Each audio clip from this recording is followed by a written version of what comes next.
so that you don't begin to run about later on. That's why I'm warning you now. So anyway, I was not traveling, but I discovered now that was a major blessing from God. The fact that I was not traveling for 2 years, I began to pray and wait upon God the whole year. The first year, I was just praying and wanted to find out the mind of God. Then I discovered very fast that God didn't want me to travel as much as I used to travel before.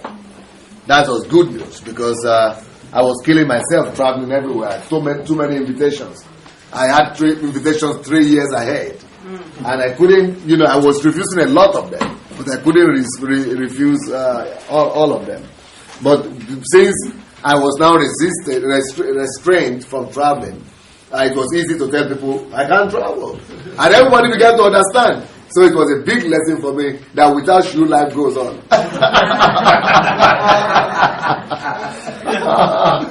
So that's a big lesson. Then another lesson I gained from that was that, of course, my wife was happy. My wife and children, they were the best. They are happy for it. But it also afforded me the time to seek God deeply. So I begin to do some soul searching and finding out what is really happening. I wanted to know. Can you help us bring this? I wanted to really know how has God been looking at my sacrifice, my service, and my ministry. How does God see my ministry so far? You know the conclusion I came to? I came to the conclusion that even though Embassy of God Church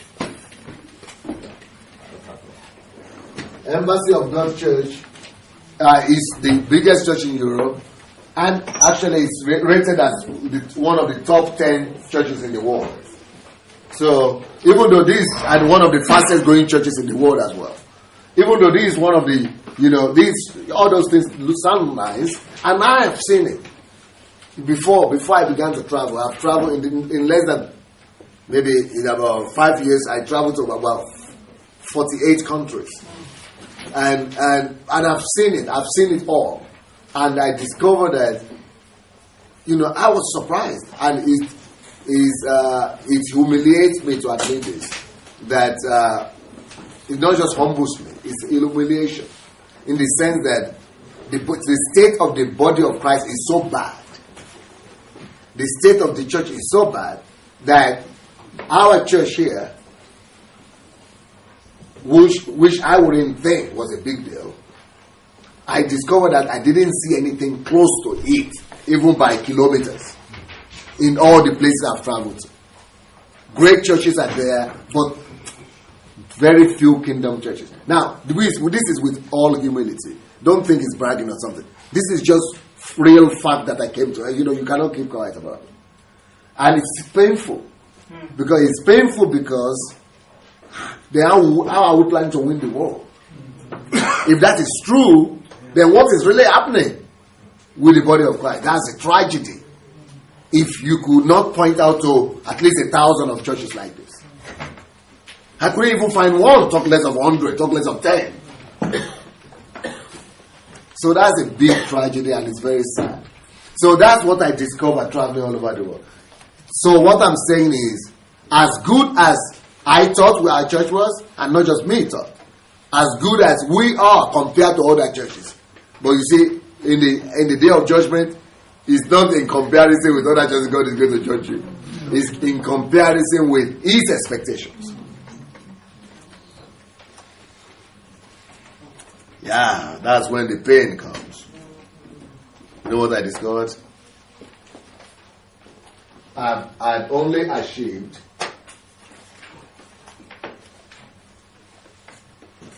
I'd only achieved 1 to 2% of what everything you've seen so far. Not now, though, at least before last year. Everything we had achieved for the past 15 years is just less than 2% of God's expectation. 2 out of 100.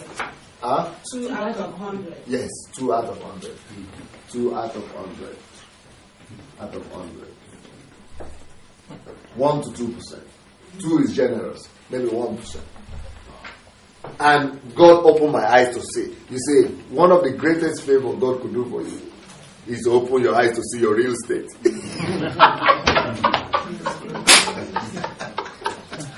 Not in your eyes, but in His eyes. Yes. It's like thinking that you are a world champion, and then you discover that you are just a village champion.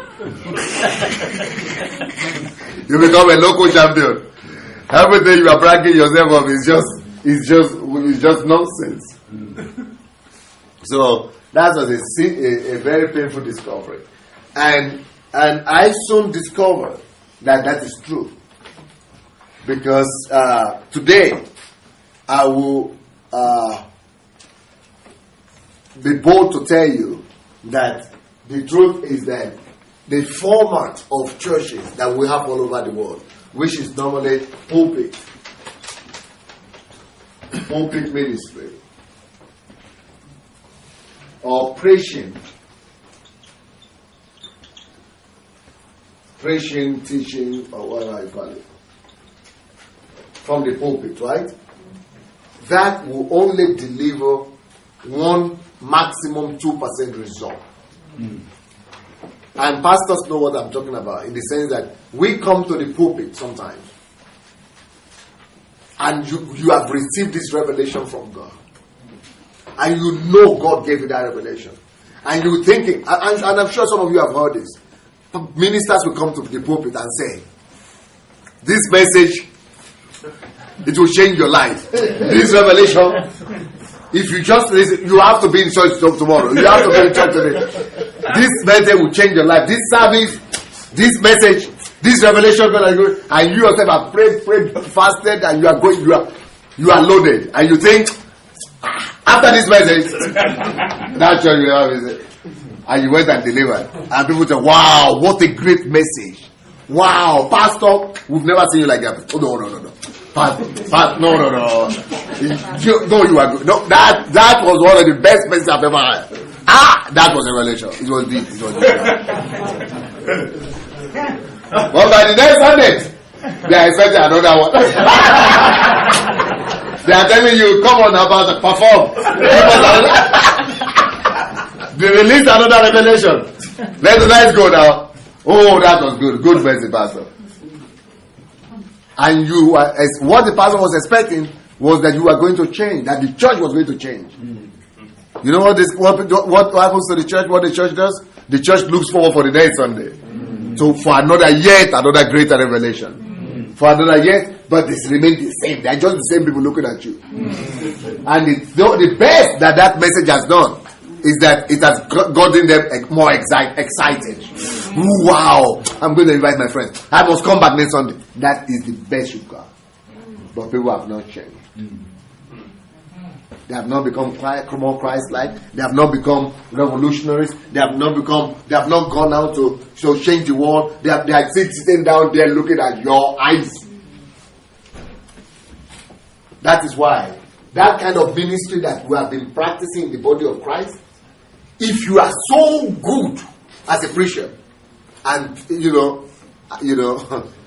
I am not the worst of the preachers, I tell you. I know how to communicate, and God helps me with that. If I could get maximum 2%, and we still had the biggest church in Europe, in the country, the next church to our church, even after our own crisis, is still about 5 times smaller than ours. So we are still good, but that is in the eyes of men. And I could feel it. When God told me that, I could feel it. That the resources, the material, the grace and the revelation and the trust that He has given me, to measure it, what I'm saying is true. God is right. It's just 1 or 2%. And the sacrifice that I've laid. And can you imagine that for 15 straight years, I will go away every month, lock myself for 1 week, no wife, no children, no office, no church, praying for 10, 15 hours a day for a week, every single month like that. Despite all that, people, church grows, all that, but that is not what, you want to change the world. So the result I'm having is just 1 or 2% of all the resources God has given me, and even the efforts I've put inside. And I think that most pastors will tell you, compared to the efforts they have put inside, that the result is not more than 1 or 2%. So I discovered something must change. The model we've used so far, at least for me, it doesn't work. So this my crisis is that giving. I began to pray, seek the face of God, and that's how many things were birthed.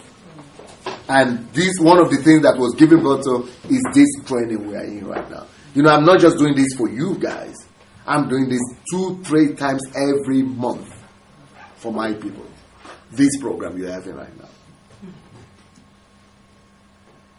But this is just one of it. I will show you other stuff that God opened my eyes to see. So my crisis here in Ukraine, I believe God allowed it for me to hear Him and for me to see the reality of my awful state and pitiful condition before this crisis. So this crisis has really helped me. Instead of me thinking I was doing well and being deceived by the accolades, I'm now seeing how God saw me. And now I could say, my God, help me to fix it. How can I fix it? So if I say 2% was my best, 2% for 15 years I got 2% result. So it brings 98% lost. So where am I losing this 98% output? Where am I losing it? Where have I lost it? Where do we lose it in the way? Where is it God? Yeah, go ahead. If you want to go out, please go ahead. Oh, you finished reading the book? Yeah, sure. Okay. So where do we lose it?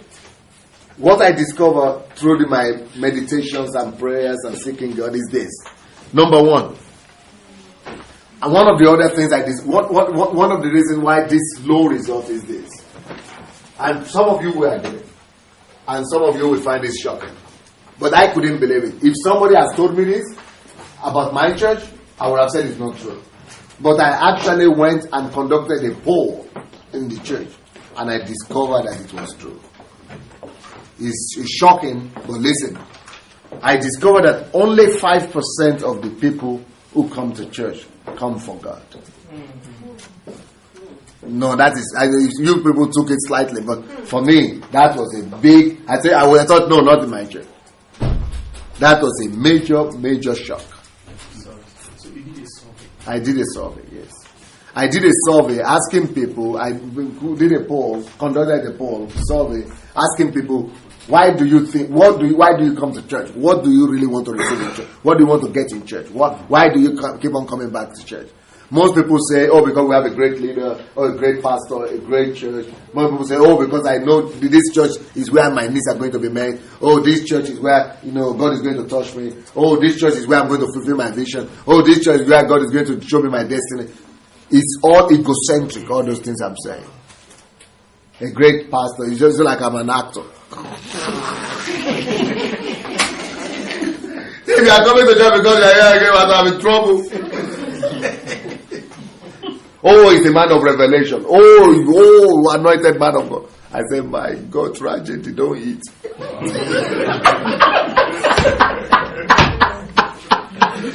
Palava, don't come. I say, my trouble has arrived.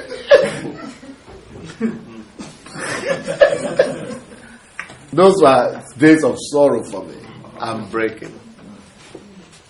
So I discovered that only about 5% was able to say, I come to church just to know Him and to discover Him. So what about if there were no miracles in this church, no great preaching, no great pastor, you people would not be here, man. That was the brutal truth that I ran into.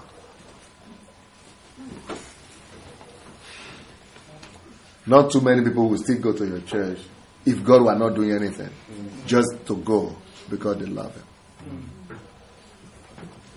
95% of the people who come to church come for themselves. Something they could get for themselves. Something that could tickle them. Something that could make them feel good. Something that could entertain them. Something that could meet their needs. It's everything they were saying was all connected to that. Either through the pastor or through their troubles or through their challenges. They just want to get something for themselves. Egocentric people. And that is why we the bishop was talking today about the egocentric church and kingdom church. Yeah. So, like I said, so in that kind of situation, when 95% of people come for self, no matter the kind of message you preach, they are using it they are converting it to meet their own needs.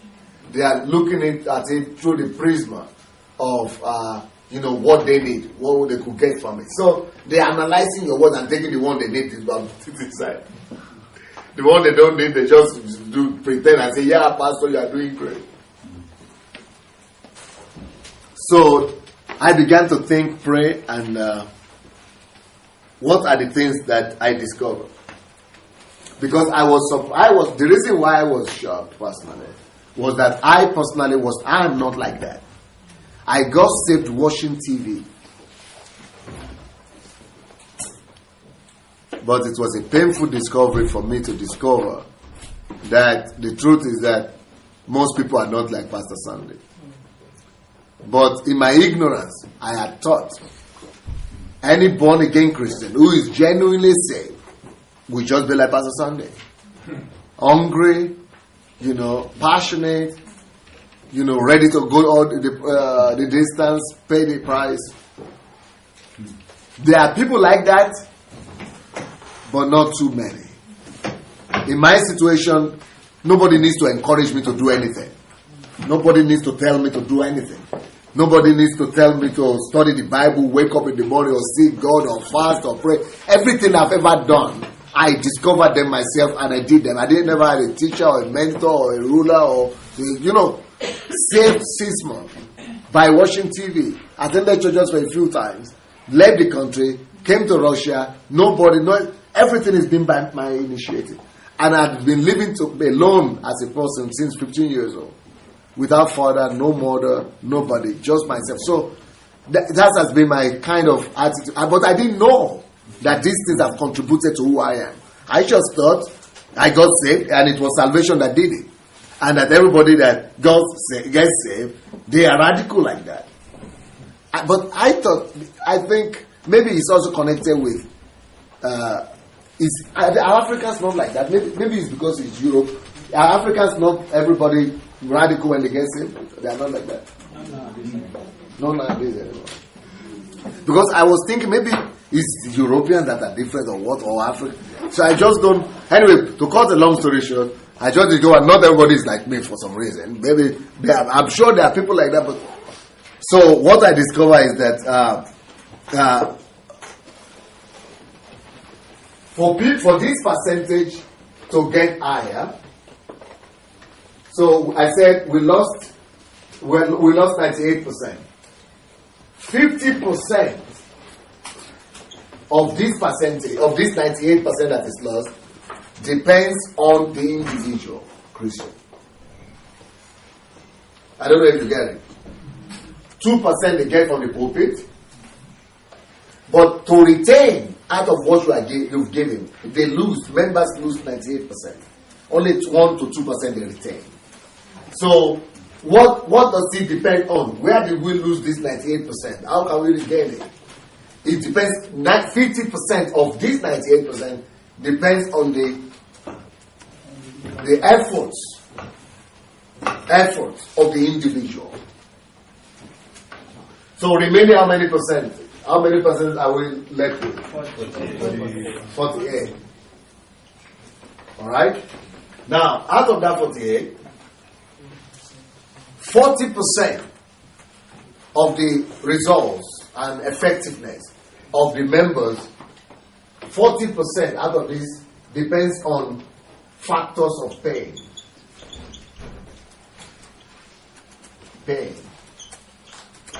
Or, no, let's leave it like that. Factors of pain.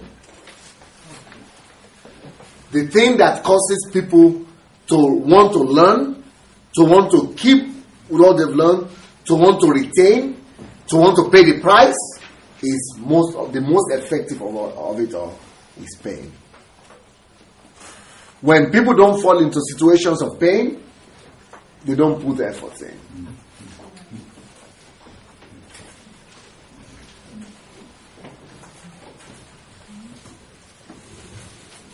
They don't. If they don't need to, only about few people, maybe the ones that are self-motivated, that in this, only those who are able to, because they are used to doing it. And normally, those people that are self-motivated are only 3%.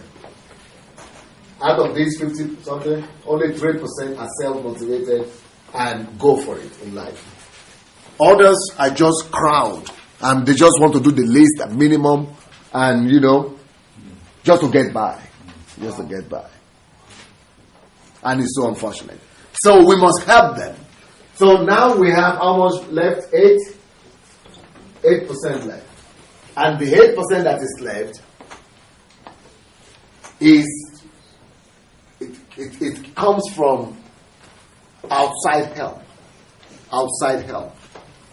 So it could be maybe the church has put some things in place, like home groups, systems, homeworks, accountability, things like that.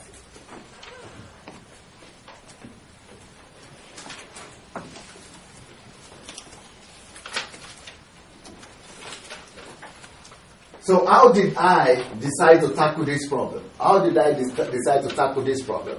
So as to increase the result and the output of the teachings and the efforts I put in the church from 1% or from 2%, at least maybe to 50% result.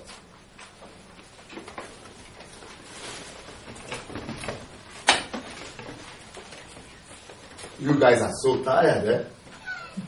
Or something is happening to you. It's like you are either you are sleeping or tired. Huh? Pleading for mercy. Yeah? We are believing God for mercy. For 2%. Oh, you are good. You seem to be good. His eyes are open. Most eyes are no more open.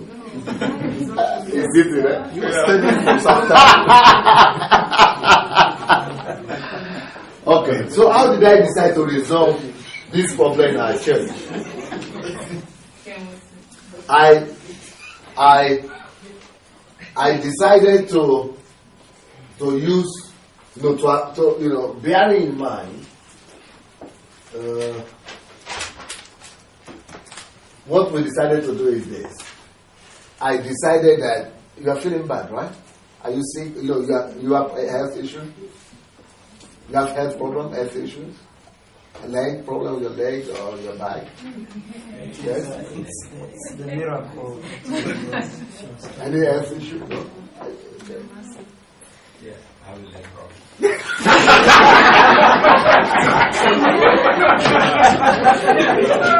But actually that problem was thrown to her, though, not to you. Enduring it now. And thinking that even now something Huh? But pain is the biggest. You saw it there. Pain is the biggest teacher. But read the book. Read the book. Some people have read the book. Just keep on reading it. When you finish, you say, because you will not learn. So what I discovered is that I must apply there's something we call factors of success. Factors of success. Or 3 factors of success. One is knowledge. These things are universal. 2 is character. 3 is environment. Surrounding.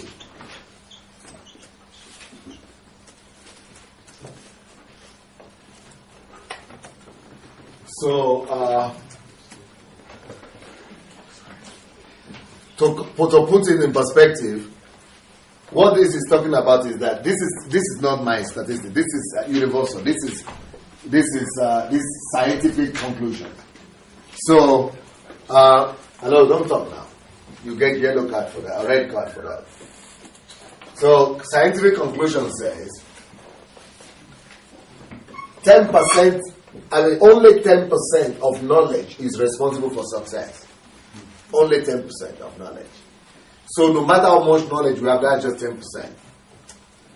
If you have knowledge and you don't have character, most likely that knowledge will not take you far. Character, therefore, is 40%. It plays 40% role in success. But what really shocked me was not that, because most people know about character, especially Christians. But what shocked me the most was the fact that, you won't believe it, environment and surrounding is stronger than character, even. So environment, factors of success, environment plays 50% in factors of success. Wow. Is that not amazing? Yes. So the reason is because the Bible says, God knew this before the scientists discovered it. It says that bad company, or how does it say? Corrupt good manners. Is that bad company corrupt good manners? So it means manners is talking about character.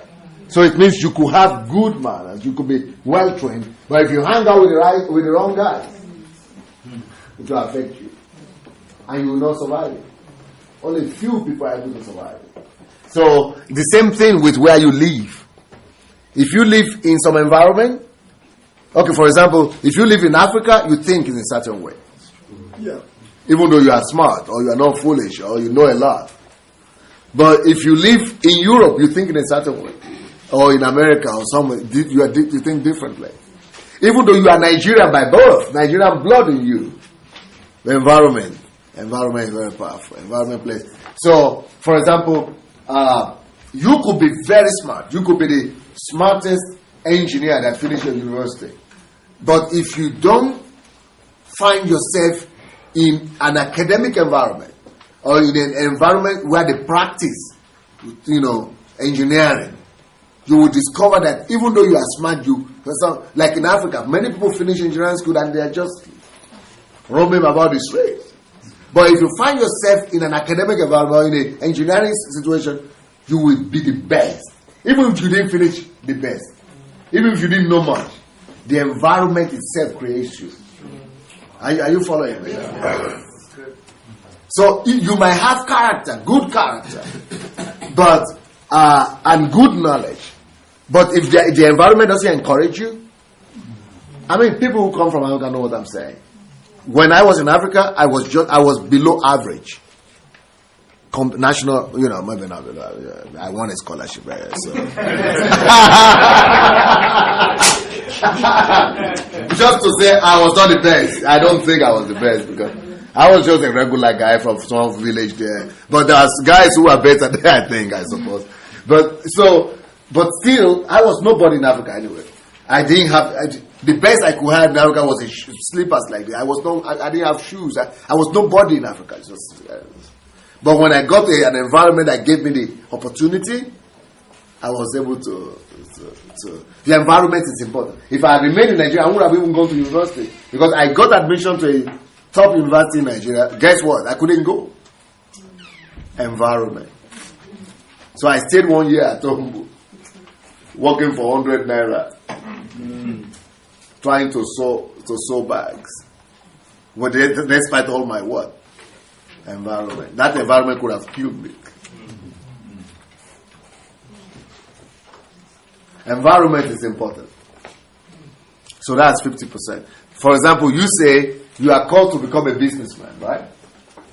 If you are called to be a businessman and you are by yourself, you struggle, it could take you forever to become a millionaire. But even if you are not called to be a businessman, but you are just in the environment of where people are making millions, they just say, "Oh, bring that back. Okay, we'll give you 1% of the shares. We'll give you something." You are not even called or anything, because environment talks about opportunities. You are there where opportunities are being created. They just give you 1 share here, 10% here, 1% here. That's it. So environment talks about opportunities. But if you don't have opportunities, no matter how gifted, no matter what golden character you have, nobody to help you. Nobody to give you a hand. That is what this environment here is doing for you. You know what I did? The first thing I came across, the first thing I invented, the first thing that I knew, if my members of the church, members of my church don't look like me, if they are only producing 2% result, I must create the kind of environment where I myself I am living in. They don't live in my environment. That's the biggest discovery of my life in this crisis. I discovered that the church is not the environment people live in. They just come visit for 3 hours or 2 hours and go back home. They are the way I live like this. So these 3 days is an effort. How did I come across it? It's an effort to create my regime, my daily routine, or what do you call it? My regiment. My daily regimen is an effort to create my daily regimen for my people to follow. That is what we've done. Wow. It is just an effort. It is just an effort to recreate my daily regimen for people to follow. Because I said they are not like me because they don't live like me. If they live like me, passionate like me, focused like me, if they really live like me, they think like me, their attitude is like mine, they will be different. They will not have that kind of result. You know what I discovered, friends? We think our members are angels and that they live by what we teach them. If they don't see how we live, they don't live like that. So that is how I came about this retreat. Wow. So I will bring them to my own house. This is the laboratory. Sorry? This is the lab. Lab, yeah. So it's like a laboratory. So it's like a lab where people are supposed to live in my environment. And at least to introduce them to that for 3 days. So that they could choose now to pursue that if they want to become somebody of significance. Then I began to study the lives of all the biographies of all the great men. I discovered that all of them have intensive lifestyle. All of them live like this. Intense. They are driven. And I know that I must teach my people. That is how we come across retreat. We call it retreat. But for you foreigners, we don't call it retreat because retreat in your own language is something different.